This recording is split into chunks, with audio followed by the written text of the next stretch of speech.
Assalamualaikum warahmatullahi wabarakatuh. Selamat pagi anak-anak kelas 5 yang saya sayangi.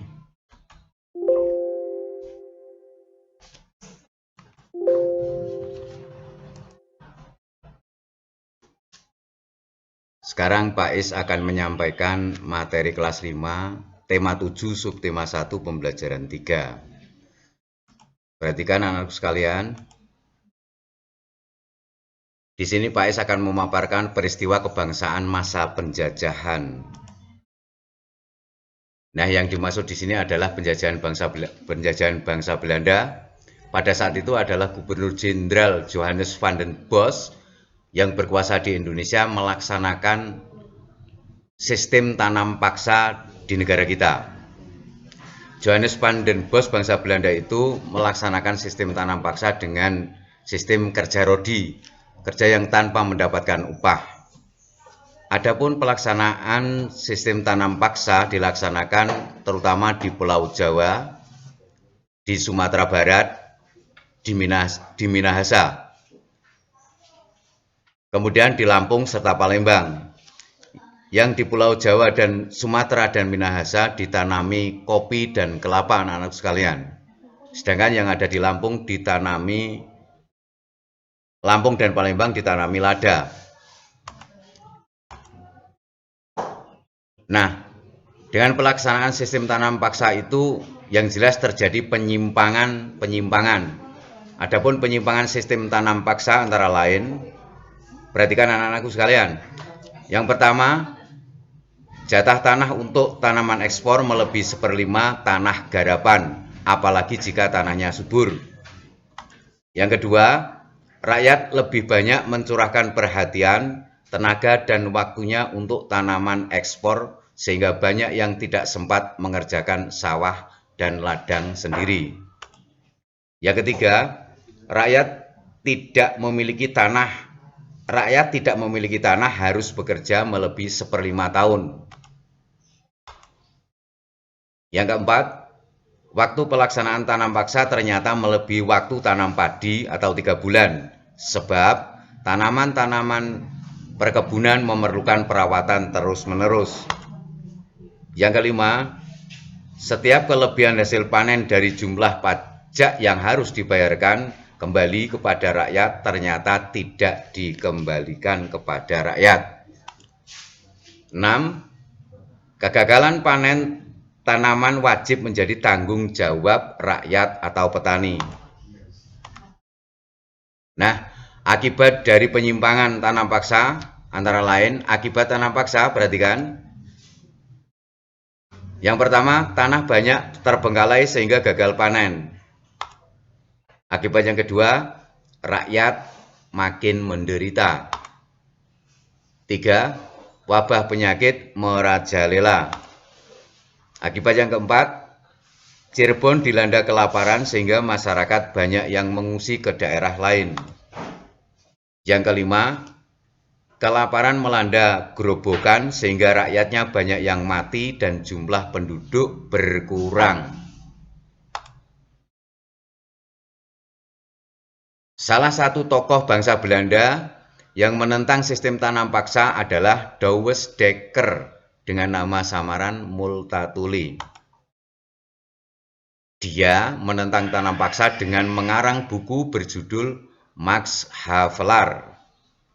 Edward Douwes Dekker mengajukan tuntutan kepada pemerintah kolonial Belanda dengan mengusulkan langkah-langkah sebagai berikut. A. Pendidikan atau edukasi. B. Membangun saluran pengairan atau irigasi. C. Memindahkan penduduk dari daerah yang padat ke daerah yang jarang penduduknya atau transmigrasi. Peristiwa perlawanan terhadap bangsa Portugis atau penjajah Portugis. Perhatikan. A. Sultan Ali Muhayyad Shah tahun 1514 sampai 1528 berhasil membebaskan Aceh dari upaya penguasaan bangsa Portugis. B. Sultan Alauddin Riayat Shah sekitar tahun 1537 sampai 1568 berani menentang dan mengusir Portugis yang bersekutu dengan Johor, Malaysia. C. Sultan Iskandar Muda sekitar tahun 1607 sampai 1636. Raja Kerajaan Aceh yang terkenal sangat gigih melawan Portugis adalah Iskandar Muda.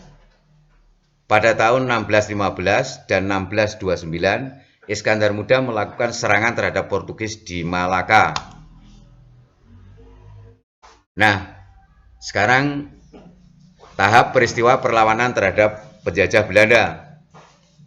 Nah, di sini ada foto seorang pahlawan, yaitu siapa anak-anak? Sultan Hasanuddin dari Makassar, Sulawesi Selatan. Selanjutnya adalah Pangeran Antasari dari Banjarmasin, Kalimantan Selatan. Ini melawan Belanda juga. Yang ketiga, Thomas Matuale Sipatimura dari Maluku.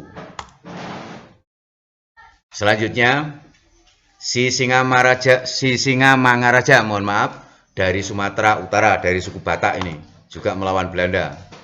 Sekarang dari Pulau Jawa, Pangeran Diponegoro, tepatnya dari Yogyakarta. Perhatikan ini. Yang selanjutnya adalah Silas Papare dari Papua.